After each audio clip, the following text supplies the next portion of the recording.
Welcome to Amplify Your Mindset with Ricky Kalmon. Motivational speaker, mindset expert, and celebrity hypnotist Ricky Kalmon has amazed audiences around the world. Kalmon empowers his audience with simple but powerful techniques to boost confidence and belief toward their goals and to exceed their own personal and professional expectations. Each episode features business leaders, motivators, and incredible individuals who share how mindset has contributed to their success. Put awareness and action into your life with the confidence that you'll succeed at the things you want to make happen. Here is Ricky Kalmon. Hi, this is Ricky Kalmon, and welcome to another episode of Amplify Your Mindset. Thank you for taking time to listen today. If you're a subscriber, I truly appreciate your support. If this is your first time listening, I hope by the end of this program that you'll hit that button and subscribe, because every week a new episode. Today I want to talk about something that I refer back to many times in my keynote training programs, and that is the simplicity of consistency. The mind needs to be consistent when it comes to personal time, positive thoughts, direction, affirmation, goals, thoughts that inspire us, that guide us to do more, to drive us to become better. But consistency itself is doing something repetitively. Have you ever heard of someone who is consistently on time? Of course you have. How about somebody that is consistently late? Of course you have. We become known for the things that we consistently do or do not do. The mere fact is that when we repeat an action or trait time and time again, it turns into a habit or a pattern. You see, if it's an admirable action or trait, great. It's a positive habit that will have a positive impact on our success and our relationships. But on the other hand, if it's a negative habit, by doing it consistently, it will soon become part of the way we conduct business, and it will affect our reputation. We experience consistency every day in business and the businesses we interact with.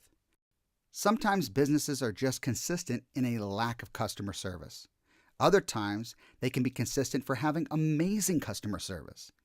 Look, I'm sure this week, you will go out of your way to purchase a product or service from a business that you know that is consistent in offering you more than just a product or service. This leads me into my guest today, Shep Hyken. Shep is a customer service and experience expert and the Chief Amazement Officer at Shepard Presentations. He is a New York Times and Wall Street Journal bestselling author and has been inducted into the National Speakers Association Hall of Fame for lifetime achievement in the speaking profession. Shep works with companies and organizations who want to build loyal relationships with their customers and employees. He's written 7 books. The latest, The Convenience Revolution, was just released this past October 2018. My good friend, Shep Hyken, welcome to the program. Hey, man, it's great to be here, Ricky. How long have we known each other? You know, I was thinking about that this morning. I think Since before you were born. No, since you were in high school, actually. I'm going to say 35 years. I think it's more than that. I will even say it. I just turned 50. Yeah. So I'm guessing somewhere around 35 years ago. Okay, 35 years. Were you even driving? No. I don't think I was. I was actually begging for rides, and There you go. you So probably 35 years. Yeah. Yeah. Wow. And you look the same. Oh man, thank you. See, everybody needs their own hypnotist, There you go. and you're mine. That's called post-hypnotic suggestion. Yeah. I feel good today. You Better did. than yesterday.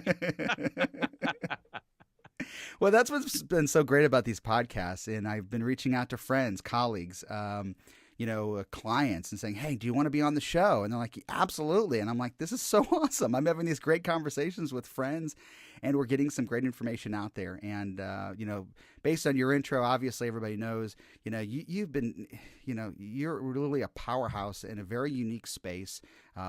You're world renowned, and I'm going to say that, and we're friends. But let's face it, you have such an incredible following. You've done such a great job of being an incredibly inspiring speaker, a trainer, and person. And I really want the audience to understand where these podcasts go. It's about how successful people have taken what they've wanted to do and just made it happen. And even on all the failures and all the things they thought didn't work, they still came on top of the game. And that's what you do. You teach people how to do those things. But let's go back a little bit, if you will. Jump right in. How did you start? What was your inspiration to do what you do every single day? Wow. Well, first of all, I truly have a love for what I do. I'm totally passionate about it. But let's go all the way back to age 12. This is where you and I really have some commonality. Do you remember doing those birthday parties? I do, and I don't talk about it, but now I guess we just did. Okay, so I was a birthday party magician. Age 12, I did my first birthday party. I made $16. I think it was a Wednesday afternoon after school. My mom picks me up, drops me off at a home in Ladue, Missouri, which is part of St. Louis. And I do the show. I come out. She takes me home. We have dinner. That night at dinner, my mom says, "What are you doing after dinner?" And remember, it's a school night. What do most kids, when their parents say, "What are you doing after dinner on a school night?" What's the typical answer? Typical answer: play with friends, do homework. Oh, come on. Or do homework. Do homework. Yeah. There you go. There you go. Do homework is normally the correct answer. But that night I answered, do homework. And she said, no, you're going to go write a thank you note to the people that just hired you and paid you a whopping $16, which back then was a lot of money for a 12-year-old kid. By the way, it was $15 plus a $1 tip. And my dad said, that's a great idea. Write the thank you note. But a week from now, I want you to call the parents and I want you to thank them again. And then I want you to ask them, how did you like the show? Find out if you did a good job. And by the way, ask them what were their favorite tricks. Because when you start doing shows and you ask people what their favorite tricks are, there's probably going to be tricks that they don't talk about. If enough parents don't talk about those tricks, get rid of them and put better tricks in.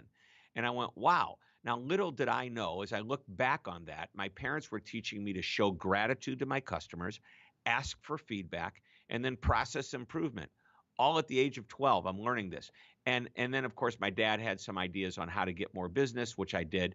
And really, as I look back, that's the start of my customer service training. So I'm a customer service and experience expert. And people ask me, what do you do for a living? And I say, if you've ever walked out of a business and you thought to yourselves, wow, those people were amazing. And it doesn't matter what kind of business it is, any kind of business.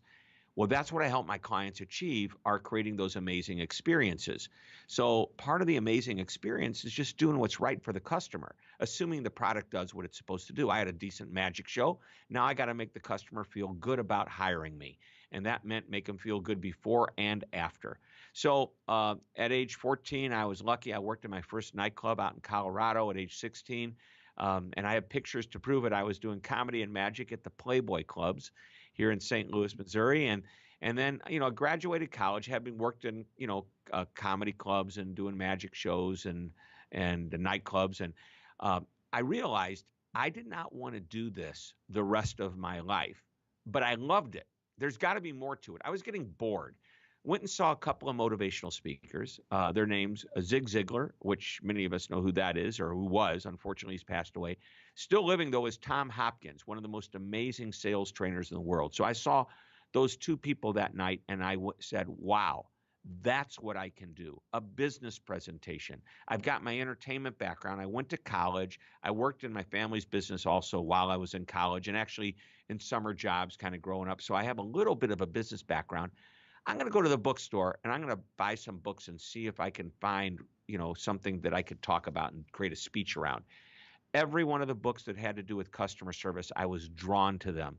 And as I read them, I realized this is exactly what I grew up with. This is what my parents taught me. This is what I love to do. I worked in a gas station when I was in college. I usually tell people I was in the oil business, but that means I pumped gas. So I worked at a gas station, and actually I didn't even pump gas. It was a self-service station. People would pump their own gas. They would just give me the money. One day it was freezing cold out. An elderly woman pulls up, and I run out and I ask her to stay in the car. I'll pump your gas. And that's because I wanted to take care of this woman. I wanted to take care of my customers. I go in, my manager says, what did you just do? And I said, I pumped that lady's gas. Why? He says, we're a self-service station. I said, sir, she's got to be like 85 years old, and it's so cold out. I just thought it would be nice to help her out. Well, now she's going to expect that the next time.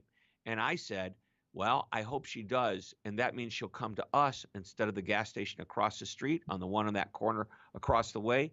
I mean, there's a lot of competition, right? I knew that taking care of customers was the right thing to do, and I always felt good when I did it. So that's where the passion comes. That's how it all started. And today I actually still do a little bit of magic on occasion in the speech. I talk about a concept called creating a moment of magic, which is that positive customer experience, versus creating a moment of misery, which Right. is the negative one, or almost as bad, maybe even worse in some cases, the moment of mediocrity, which is an average or just okay experience. And that's where most companies unfortunately find themselves. And that's where you come in and help companies become so much better at what they do. But let me ask you a question. And what's so unique about you is you always reinvent yourself. With 7 books, and I'm sure that you have 2 in the back of your head right now you're working on. I've got actually, I do have two. I do, believe it or not, have two. There you go. They're See? just I just got finished with the seventh one. Give me a little bit of a break, but already I'm thinking about, okay, what's next? See, we come from Yeah. the same mold. And it's so true. A lot of what you just said was where I started in the business, and mine was $10 the first show, so you were ahead of me. But that became an inspiration, and you and I both looked at this as something of a business aspect, not just an entertainment, and taking it to the next level. Where do you get your inspiration from? Or what inspires Wow. you? I think I'm motivated a little bit by fear. I want to make sure that I'm well taken care of as I get old. And so I want to make sure I save a lot. And by the way, I'm a big saver. And while it's a side, conversation to have at some point, I believe that, in my business, as in your business, we don't manufacture a product. We sell ourselves. And, it's like the perishable is time. If we aren't booked this week Right. and the week goes by, it's over. We're not making any money that week. And, I've done some things to mitigate and if not eliminate some of that issue where I'm no longer just a service, or actually it's the difference between being a practice and a business. I'm getting way off the topic here, but, I think you asked me what motivates me. Is that right? Keeps me going. So a Hmm. little bit of fear, and that I want to make sure I'm taken Yeah. care of, and I'm taking care of my family. So I work hard, but I think there's so many things that I could do for a living that I could make money at, and I think life's too short, at least for me. And maybe I have that luxury of saying this now that I've had a successful business, but I chose to not take the steady paycheck. I chose to take the chance. Maybe that's where the fear comes from, where, wondering, am I going to get booked next week, next month, next year? And so much of my business is about filling my calendar or my trainers filling their calendars. So I'm driven by that. And I also just love what I do. I actually today had a great conversation with a client, potential client. They haven't paid us yet. And I lay it right out there. I said, you know what? If you never give me a dollar and you want to continue to have these types of conversations where I can give you some focus and clarity on what your initiatives are, I hope you feel like you're comfortable enough to pick up the phone and talk to me about it, because this is what I love doing more than anything. And you know what? If you love what I have to say, you'll hire me. And if not, if nothing else, and I've given you clarity, that's fine too. And I truly believe that. So when you love what you do, somebody said, do what you love what you do, and you'll never work a day in your life. Now, I wouldn't say that is 100% accurate, but I'm pretty close to loving so much of what I do. There's a bunch of paperwork and things that I like to get rid of that I can't avoid. But overall, if they say retirement is doing what you love, I've been retired since I started. Right. Well, I just had this conversation with somebody last weekend. They said, "When would you retire?" I'm like, and my wife even answered it before I could even say anything. He's never Yeah. going to retire. We both love what we do, and we definitely came from the same mold. Some of the things you're saying now have resonated with me, and understanding where you come from, because what we do. You're right. There is not a product on the shelf. There's not a warehouse that holds us. It's who we are. It's what we do. But that's what we love about it. And we both could have chosen any other path in our life. I know, Shep, you would have been successful at anything you would have done. But obviously, your customers know from when you're on platform. People know how excited you are and enthusiastic, and it becomes this infectious, viral thing that you transcend to the audience and again, your clients, which is great, and that's why they have both of us back, year after year or month after month. Yeah. I mean, we have to, everybody, this is the key. The big lesson here, and you and I are the same here. We care so much that our clients are happy. We'll practically do anything to make that happen. And I know I sometimes I go overboard, and my friends in the business say, I can't believe you did that. I go, well, you know what? I don't know of any other way. Well, but these are lessons to anybody listening. This is somebody that's, if you're in insurance sales, you're an entrepreneur, you're a business owner. These are simple little things that, you and I have both learned from just experience that we know that works. But I think people in business forget sometimes to step back and sit in the audience and be more observant of their patterns and habits that create the mindset to want to succeed, to have the passion for what they do, and to express that to their customers, their coworkers, if you're in leadership, up and down your corporate ladder, of employees. Are people inspired by your infectious enthusiasm? Well, and I think that's a rhetorical question. Yeah, you're right. And yet at the same time, I hope when people are listening to this program, this is what you do for a living, but you want people to become better at what they do using your advice, your examples, your techniques, and you hope that they are even better at what in their business than you are in yours. Yeah, that's a mentor mentality, and it doesn't matter what you do. You can be in the finance department of a company. You could be in accounting. You can be in HR. Your goal is to make others more successful, or make it easier for them, or make it better for them. There's just some positive benefit, because if you can't deliver that positive benefit, and by the way, I refer to this as internal customer service if you want to get technical about it, and that is recognizing that no matter who you're working with, at any given time, if they are dependent upon you for anything, they're your internal customer, and they deserve the same treatment you would treat your best outside customer, paying you whatever it is that they pay you for. And sometimes that's a hard pill for people to swallow. It's a hard concept for people to understand. But I'll give you an example. Somebody on my team here, say my support person, my assistant, his or her job is to make sure I have what I need. However, if I don't give them the tools to do that, they can't do their job. So at any given time, we're both each other's customers. It doesn't go one way, it goes both ways. Mm-hmm. Very, very true. So here's a question for you, because every time I've ever met you, you're always smiling, you're motivated, you're ready to go, personally and professionally, on stage or even at a restaurant.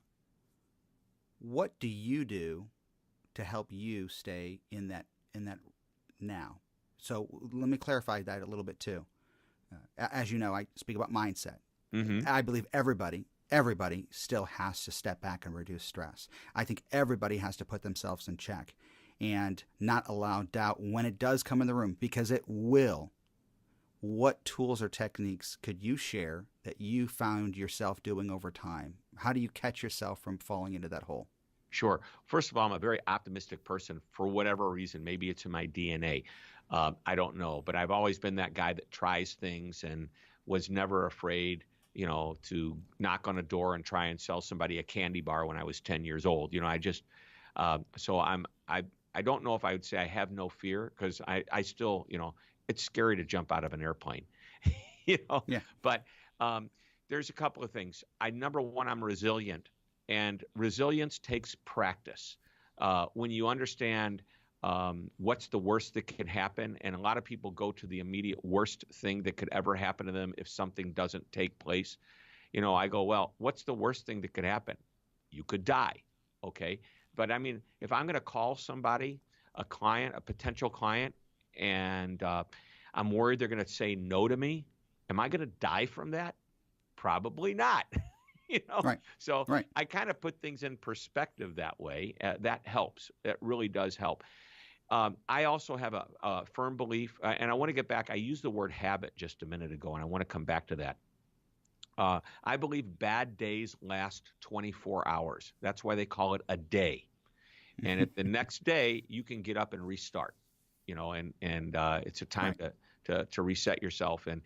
And I look at all the truly bad things that have happened to me, deaths of the people I love, my father and grandparents, and you know what, it's not, it doesn't kill you, it makes you stronger, but it puts things in perspective. I look at the things that have happened to me in business that didn't work out, which I'd like to say almost everything worked out. And when people remind me of the failures that I've had, I really don't even think of them so much as failures. It's like, hey, you know what? It's like I learned from that. I'm never going to do that again. Right. So I'm very aware. But here's the most important thing. And I wrote about this in the second to last book that I wrote about called Be Amazing or Go Home. It's recognizing that amazing people, being amazing is a habit. Having an attitude that's positive is a habit. You have to exercise that part of your brain and get it used to thinking a certain way. And when you start to do that on a regular basis and you're conscious of it, it doesn't happen by accident. You're aware of these good habits that you are forming and you practice them, then you can start to overcome some of the things that bring you down. Now, I'm not going to say medically that's the answer, but if you are medically sound, in other words, there's not a chemical issue with your brain people have depression. I get that. And docs can help them out. And I'm totally 100% supportive of that.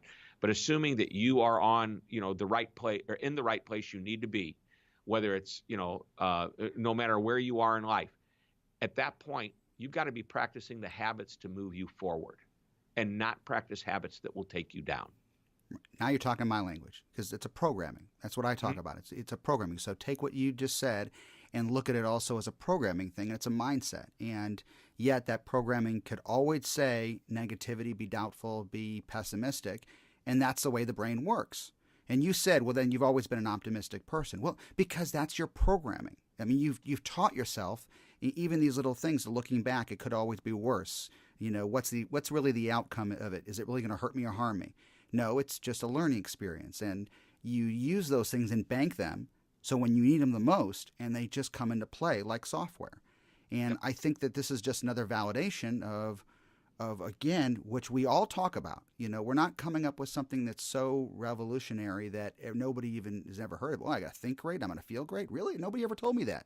No, but we have to hear those things. We have to. I think no matter who you are, whether you're just starting out in the business world, whether you've been in the business world and, you say to yourself, well, is this as good as it's going to get? Well, then guess what? Do something about it. You Yes. have a choice. So here's a mindset type of thing.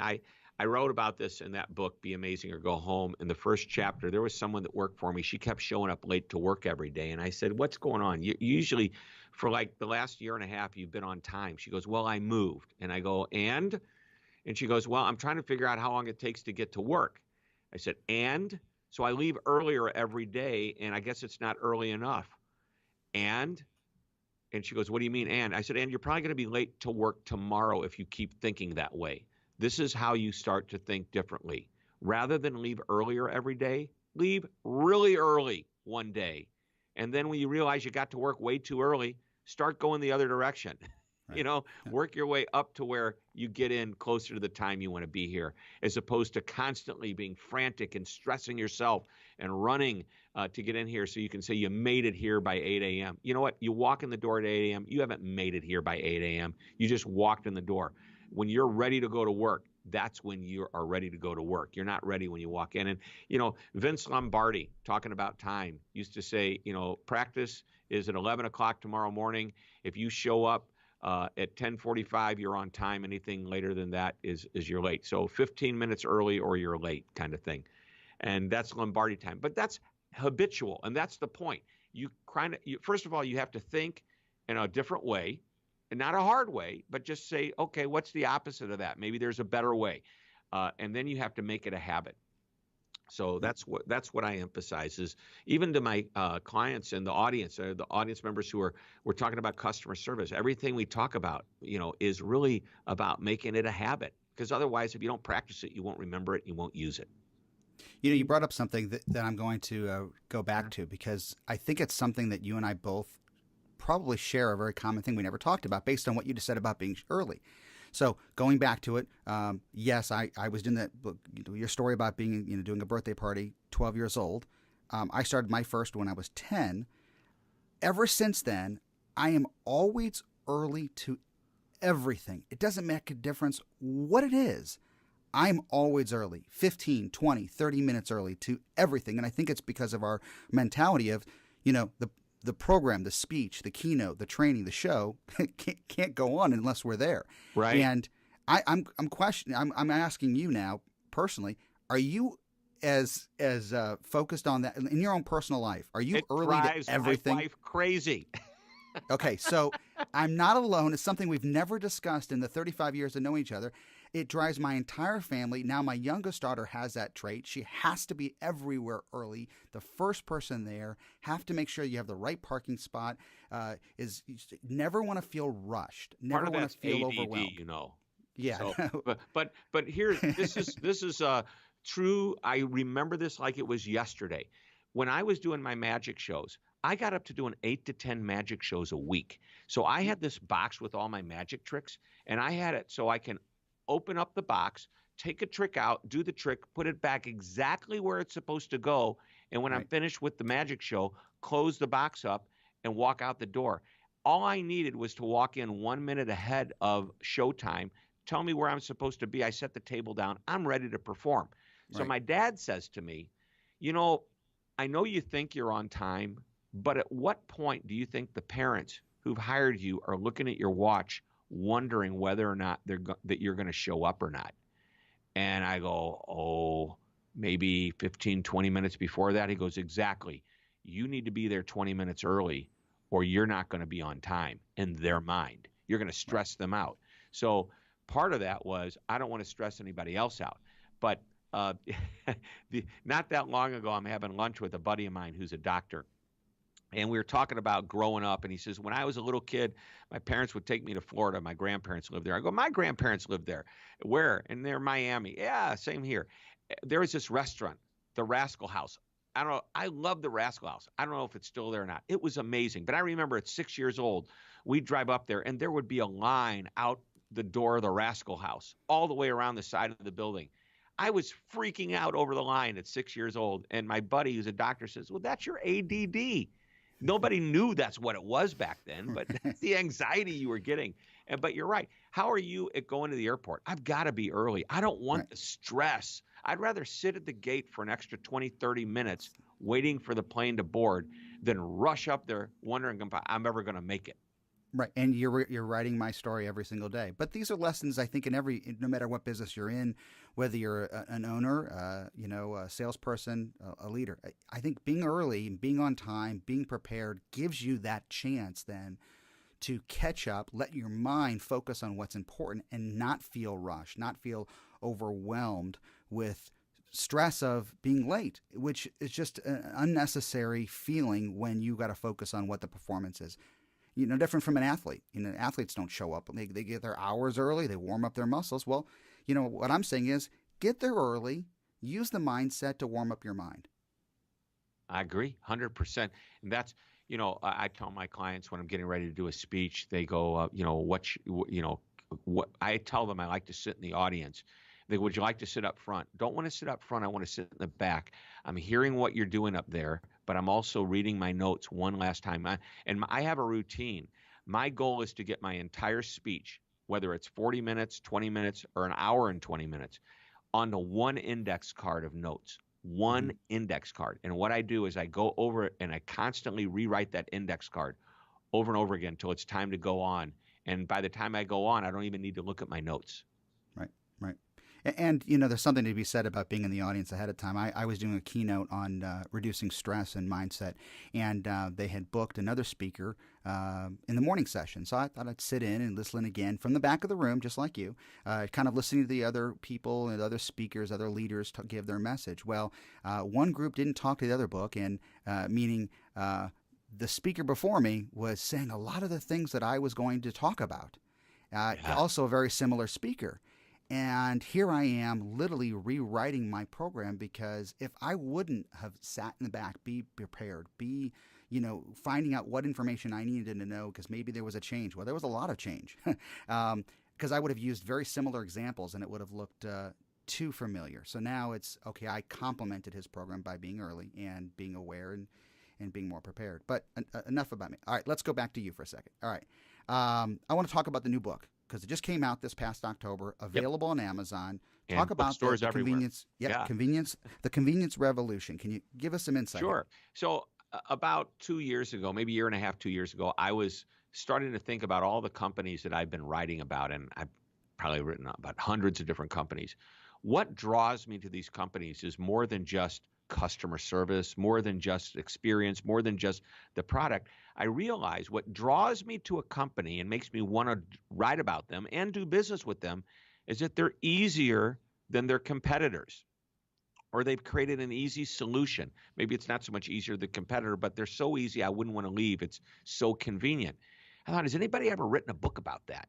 So I did a lot of research, and guess what? Nobody has written about the customer experience, about simply the convenient experience. So I started researching, came up with about 200 and some odd companies, and I looked at what they were doing, and I narrowed it down to 6 principles that companies and individuals can use to be convenient. And I'll give you all 6 of them in under 35 or 40 seconds.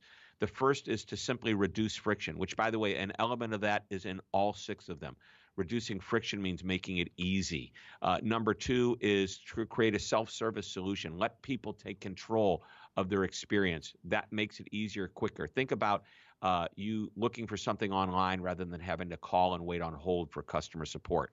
Number 3 is using technology to make it easier. Number 4 is a subscription model, which is a really hot way of doing business. It's a great model that over the last few years has really come about. It's also convenient for the customer to know that every month they're going to get what they need showing up. Number 5 is delivery. Take it to the customer. And number 6 is access. How accessible are you logistically, or what are your hours of operation? You know, if you're an online retailer, you're open 24 hours, 7 days a week. But is your support open 24/7 if they need you? You know, that kind of thing. So there you are, all 6 of them. And to find out more and really dive into it, check out Shep's book, The Convenience Revolution, available on Amazon, bookstores everywhere. If you get a chance to see him live, I highly recommend you go up and you meet him, because he's just as personal in person that he is on this program. And I can't thank you enough, my friend, for the friendship and all the years and taking some time to spend with me. I know you're just as busy and probably getting on a plane very, very soon. So thanks again for your time and sharing with our audience. Thank you, Ricky. It's great to be here, and it's an honor and a pleasure, and I can't believe how we've all grown up. Still growing up. We're still growing up. Yeah, that's right. You have been listening to Amplify Your Mindset with Ricky Kalmon. For more information on Ricky Kalmon's corporate and personal development programs, visit rickykalmon.com.